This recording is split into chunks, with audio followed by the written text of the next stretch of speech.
1980年代、世界は重大な問題に直面しました。オゾン層に急速に拡大する穴です。何が起きてそれはまだ存在するのか。初めから振り返ります。太陽は生命が地球に存在するのを可能にしました。しかし大量の紫外線は植物と動物の DNA を損傷させます。約 98% の紫外線は成層圏に分散するオゾン分子に吸収されます。オゾン分子は微妙な平衡を維持しながら分解と再形成を繰り返します。1970年代初期、2人の科学者マリオ・モリナとシャーウッド・ローランがクロロフローロカーボン CFC と呼ばれ広く利用されている化学物質がこのバランスを崩すことを示しました。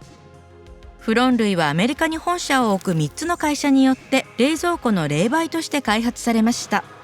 アンモニアや塩化メチルなどの既存の代替物質とは違い、フロン類は燃え上がったり致命的なガス漏れを起こしたりしない不燃性で無毒性でした。またスプレー用高圧ガスや発泡剤、難燃剤にもなり、フロン類はすぐに様々な日用品に使われ、年間売上が数十億ドル規模の業界に発展しました。大気圏の下層部ではフロン類は分解したり他の分子と反応しません。しかしモリナとローランドはフロン類は成層圏では紫外線によって分解され塩素原子を放出、その後オゾンと反応し補充よりも早くオゾンを壊すと明示しました。一つの塩素原子は他と反応して最終的に安定した分子を作る前に何千ものオゾン分子を破壊できます。自分たちの収益が脅かされると見たフロン類の生産者は科学者たちを失墜させようと彼らを KGB の手先だと非難さえしました。当初は60年以内にフロン類はオゾン濃度を 7% 減らすと推定されていましたが、1985年までに特に南極大陸でのオゾン層の急速な減少が明らかになりました。極寒の気温と南極の雲の特殊な構造がオゾン層破壊を加速させました。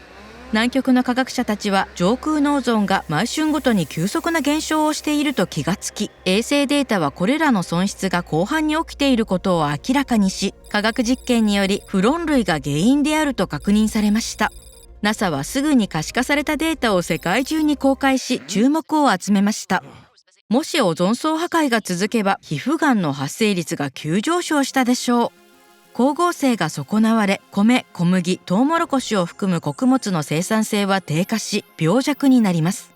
世界の農産物生産高は急降下し、生態系全体は崩壊します。しかし多くの政治家は長期的な問題よりも当面の経済状況を優先し、意見が対立しました。そこに現れた意外な見方は、米国大統領ロナルド・レーガンと英国首相マーガレット・サッチャーです。彼らは一般論として政府による規制に反対でしたが、レーガンは皮膚がんの治療を受けており、サッチャーは科学者として教育を受けたため早急な対応を認識しました。米国、英国に加えカナダ、ノルウェー、スウェーデン、フィンランドはフロン類の全世界的な禁止を呼びかけ、1987年各国の代表者たちはモントリオール議定書に署名。これはフロン類の迅速な廃止と南半球諸国がオゾン層を破壊しない代替品の入手を支援する資金の設立を求めました。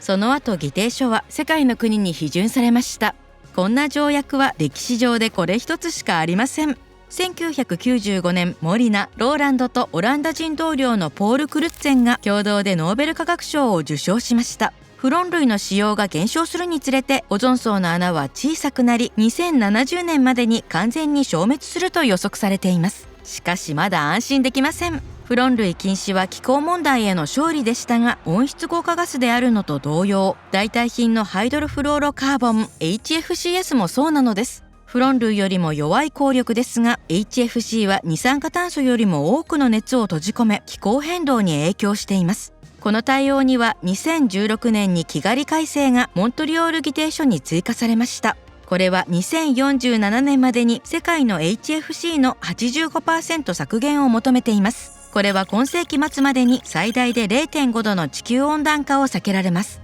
気候変動の脅威に直面する今日、モントリオール議定書は私たちが対処すべき問題への国際的協力のモデルとして機能しています。さて、私たちの団結には何が必要でしょうか。